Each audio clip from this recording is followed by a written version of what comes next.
Would you join me in a moment of prayer, please? Spirit of the living God, fall afresh on us. Spirit of the living God, fall afresh on us. Melt us, mold us, fill us, use us. Spirit of the living God, fall afresh on us. When you hear the word commandment, what normally comes into your mind?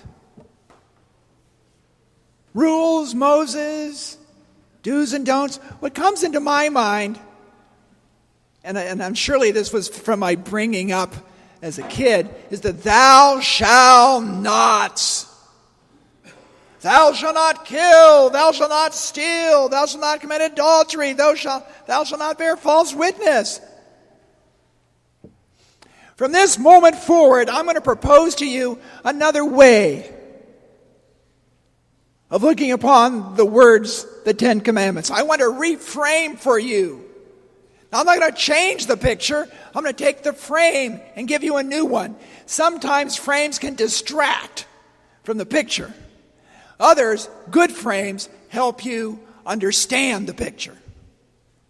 So what I want to do this morning, is give you a way of reframing the Ten Commandments. Deal? So when you hear the word commandments or Ten Commandments, you will think of this reframing instead of Moses, do's and don'ts, or for me, thou shalt nots. What's important to understand is why Moses was given the Ten Commandments in the first place. And that's what we're going to answer, because that's the frame. Why God gave Moses the Ten Commandments is the frame. And most times, we don't know that. And that's what we're going to look at. Recently, there was a survey of Americans on the Ten Commandments. 97% of Americans polled said that the Ten Commandments were a good thing. 97% said the commandments are a good thing. When those same 97% were asked to name 3 or more commandments, only 5% could. 97% said, oh yeah. But only 5% knew 3 or more.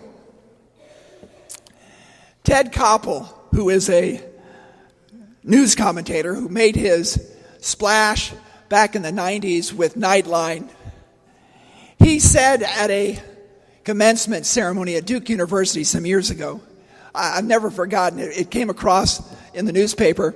But Ted Koppel said to the graduating students at Duke, just remember this. They are the 10 commandments, not the 10 suggestions. From time to time, you'll see in the paper or on the networks how there is a battle going on at times to the public display of the commandments. There are those in favor, those who are opposed to it. But to top it all off, there is this constant chatter among church people that what we need to do is get back to the Ten Commandments.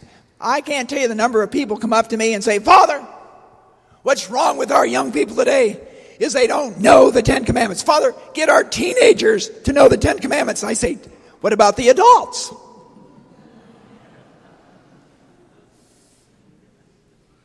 But friends, what's missing in those 4 illustrations? None of them express the reason why God gave us the 10 Commandments in the first place. Now, our first reading is from what chapter? 20. But what occurs in chapter 19 gives us the answer to the question why they were given to us. In chapter 19, what we read is that the Israelites have been in the desert coming out of Egypt for 3 months, and they finally arrive at Mount Sinai. They are at the base of Mount Sinai in chapter 19. Moses is called by God to go up the mountain. And that's where he encounters God. And God says the following to him. Listen carefully. This is critical. Chapters 19, verses 5 and 6. God said to Moses, "If you hearken to my voice and keep my covenant," he didn't say commandment. He said, "If you keep my covenant, you shall be my special possession, dearer to me than all other people. You shall be to me a kingdom of priests, a holy nation." God, big G, little o-d, is letting the Israelites know why he freed them from slavery. God desired to have a personal relationship with the Israelites. God wanted to have a covenant, an incredible relationship with these chosen people. Friends, only after establishing this covenant does God give Moses the Ten Commandments. It is fundamental to us to understand that why the Ten Commandments were given to us was because God desired to protect this incredible relationship that God wanted to have with us. God's the initiator. God desired. God wanted this covenant. Therefore, the Ten Commandments are given to us to protect the relationship. Now, in explaining the Ten Commandments, mostly the teenagers, I have used the illustration of a fence. I also use it with adults. That the Ten Commandments should be seen as a fence that God puts around the covenant, the relationship. Now, here's the problem with the fence. You ever see dogs in a yard with a fence? Where are they? Are they in the middle? Where are they? They're at the fence. They're always at the fence, looking out, going, "Oh, look at all those yards I could poop in. Oh, gee. Oh, wow. I am restricted by my master. Oh, why do they put this fence here? Look at all the things I could be doing. I could be running free and be hit by a Mack truck." Sound familiar? Instead of putting our noses up to the fence, what we need to do is turn around and see the vastness of God's creation, the vastness of God's kingdom that he's given us to play in, to work in. Oh no, we've got to come up to the fence. Boy, God's pretty restrictive. I can't kill anybody today. Gee. If you ever go to a beach, a strange beach, you've never been to this beach before, and you come across this patch that has this huge sign that says, "Warning, thou shalt not enter deep undercurrents." Warning, thou shalt not enter deep undercurrents. Now, would you say, "Oh, that sign's restricting me. It's keeping me from being free"?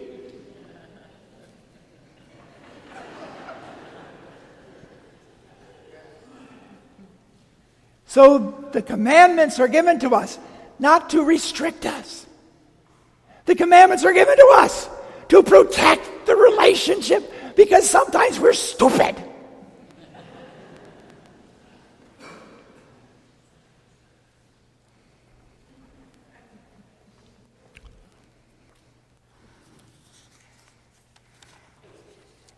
So in all this talk about the Ten Commandments, nobody's talking about why they were given to us. Doesn't that make sense? Oh my goodness. Friends, no one is talking about this personal relationship that the commandments are meant to protect. Unless you have this relationship, unless you understand this relationship, the Ten Commandments are overbearing. They seem restrictive. That's why he said in the opening comments, as we looked at that first reading, the first three commandments are all about that relationship. That's what it's about. We have to have the deep understanding that our God, incredibly, unconditionally, is lavishing his love upon us. And what he wants us to do is not get hurt or damaged. So he put a fence around that basic relationship. Friends, teaching people the Ten Commandments, that's the easy part. One of the hats I wore back in my years I was serving in high school ministry, I taught 9th grade, Old Testament and New Testament, 7th period. Ooh. One day the students would say to me, "Oh, Father Mike, we've had a rough day. Could we just have a study period?" And I said, I've noticed what happens to you guys when 2:50 rolls around and the bell rings. You got a lot of energy.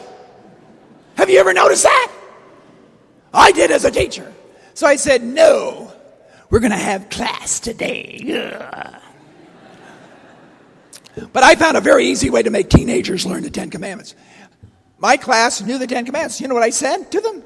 It's going to be on a test. You get 10 points for each commandment you know. If you want to get an A, learn the 10. Guess what? They got 10 right.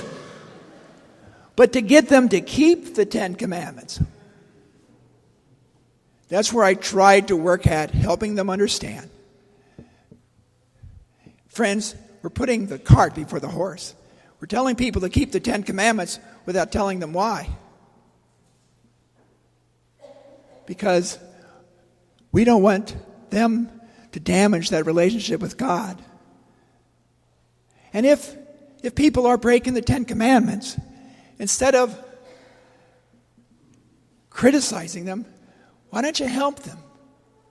Maybe you're breaking a commandment or commandments. What that's telling you is a weakness in your heart. It's a weakness in your relationship. Ask God to fulfill it, then you won't go out looking for something else to fill that need. It's all about the relationship.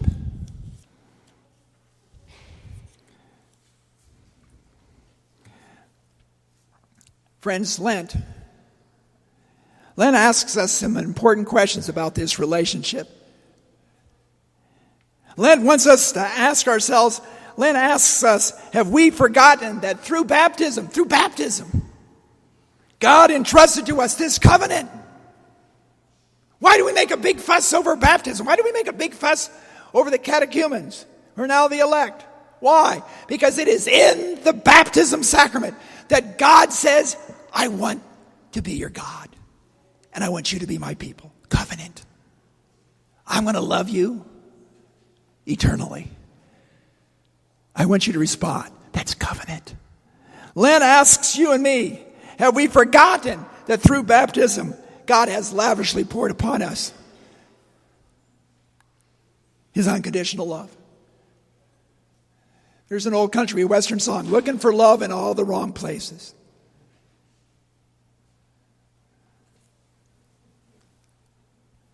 That's the right place. Church, Lent is given to us to be an alarm clock going off, reminding us to remember whose we are. Whose we are. The 10 Commandments are not there to burden your life. The 10 Commandments are given there to protect your life, to help you understand that there's something deeper behind the 10 Commandments. That is this incredible relationship with God. And unless you come to understand that, those 10 Commandments don't make sense. Get people to understand that relationship. And Jesus is the one who came to reveal that relationship in a powerful way, revealing that he is God's Son. And he desires to have us as his brothers and his sisters. Church, Lent is given to you and me as an incredible, 40-day retreat to help us focus on this relationship. Is it strong? Is it weak? If it's weak, where is that? What can we do where can the Spirit come and help me shore up that area of my life? Friends, Lent is not meant to be a 40-day meditation on our sinfulness. By golly, I can do that in an hour. But Lent is given to us as a time to remember the covenant, that personal relationship that the 10 Commandments are given to protect. So the next time you hear the words, the 10 Commandments, will you think of the thou shalt nots or Charleston Heston? Or the next time when you hear the words 10 Commandments, will it remind you of the incredible covenant Jesus offered each one of us on the day of baptism? Amen.